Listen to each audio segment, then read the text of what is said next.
Chapter 18. Luli. Typically, Luli's departures from the Medine were quiet affairs. She and Kadir would raise with the sun, share chai with Dahlia, and then head out on horseback with their supplies in the bag of infinite space and the compass in hand. Today was different. Today, everyone in Medine was here to watch her leave. So it seemed. Luli had never seen the thoroughfares so crowded. She'd known she had a reputation, but she never expected this many people to know her.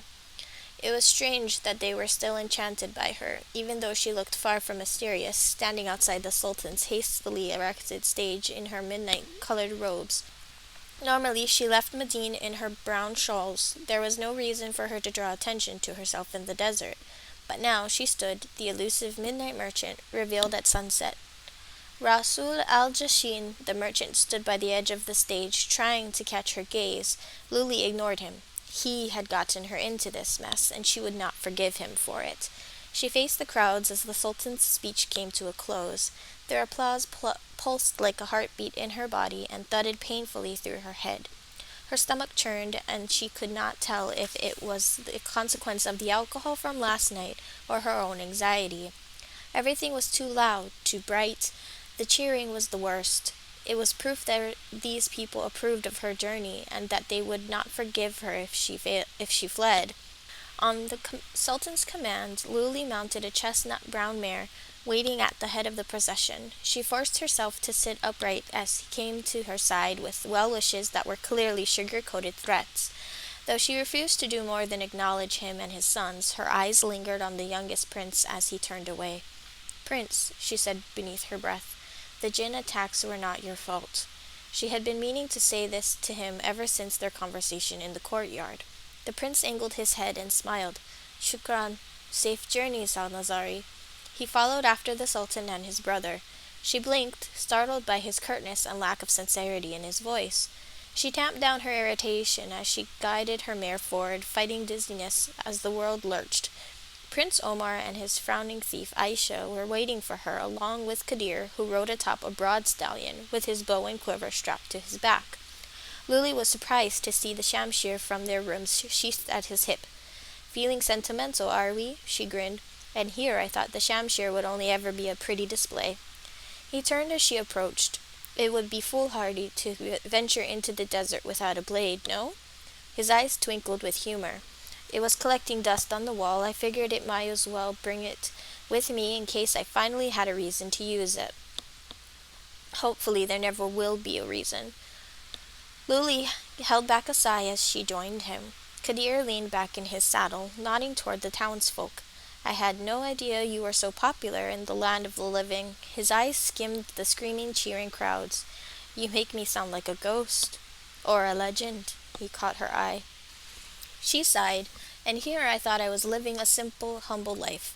He turned away with a snort. Luli looked at him out of the corner of her eye, considering. There was a lot she still needed to ask him about the lamp, the journey, and the cutthroats. She had not forgotten the Shadow Jinn's warning that in order to seek revenge she would need to close off her heart. Those words had to mean something, and she would discuss them with Kadir as soon as they were able to steal a moment alone. But who knew when that would be? Even now she could feel Prince Omar smirking at her. She had never felt so great a desire to slap a smile off someone's face. She looked past Omar at his thief, a tall, graceful woman with dark braided hair that brushed the small of her back. Luli felt insignificant beneath her glower, like a beetle being crushed beneath the heel of a boot. She was certain she had never been in worse company. "At least I still have Kadir." She held on to the thought as they started forward. Her headache built into a painful throb as all around them the crowds hooted and trilled. Children waved decorative streamers from rooftops, women ululated and cheered, and men threw copper coins that glittered on the thoroughfares. The Sultan's soldiers stood sentinel at the edge of the road, stoically watching the proceedings while they kept an eye on the masses. Though Luli was accustomed to crowds, this was the most people she had ever seen together in one place, and the sight nearly made her freeze up. But then she remembered Dahlia's words. A person's reputation is determined by how they interact with others. Luli's identity was a thing crafted from mystery, and she intended to keep it that way. She forced herself to straighten in her saddle and lift her head. She'd nearly made it to the souk entrance when a familiar voice called her name, and she turned before she could help it. Rasul al-Jassin was pushing past people and waved at her. He drew close enough to touch her. I had no choice, he said. Luli said nothing, though her hands trembled on the reins. Rasul's eyes darted back and forth, seeking guards who were already approaching. It was my tribe. I could not risk them. Her heart beat so wildly that she could barely hear herself think. Tribe.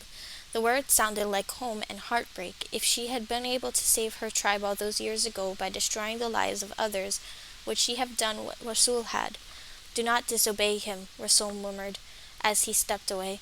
His green robes blended into the vibrant hustle and bustle of the souk, and between one blink and the next he was gone. Luli was shaken when she turned to the gate. Her gaze wavered again. Without her permission, she saw Dahlia standing at the outskirts of the crowd, bulky arms crossed as if in defiance, amber eyes narrowed against the sun.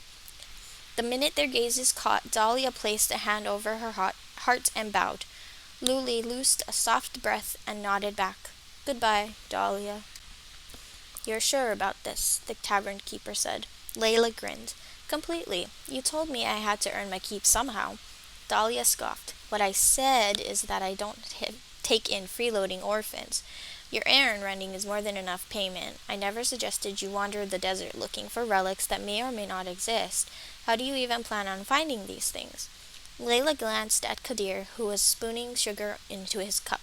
Without batting a lash, he raised the cup and drank. Layla had to bite down on her lip to keep from laughing. She doubted Kadir knew she discovered his secret, that he was only pretending to spoon sugar into his chai. His cup was empty. Kadir drank the sugar plain. She waited patiently for him to finish, then held out her hand for the compass, which she presented to Dahlia. The tavern keeper eyed it skeptically. An ancient compass? Layla tapped the glass surface. Red arrow shuddered. A magic compass. Dahlia looked unimpressed. Come back in 30 days with these relics and I'll believe you. 1 day longer and I'll send out a search party. Layla raised her brows. If I didn't know any better, I'd think you were worried about me. Dahlia bint Adnan. And here I thought you had no heart. I'm worried about you as an investment, girl. You're worth more to me alive than dead. Her gaze softened. You'll be careful, won't you? The desert is dangerous. I know. Layla passed a cup back and forth between her hands. I miss it. You, Bedouin, and your wanderlust. Dahlia sighed, but she was smiling. Well, make sure you return. You still owe me gold for rent.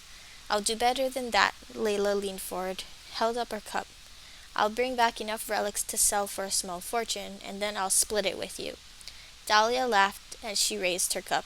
2 small fortunes, then. They clinked their cups together. 2 small fortunes, Layla echoed.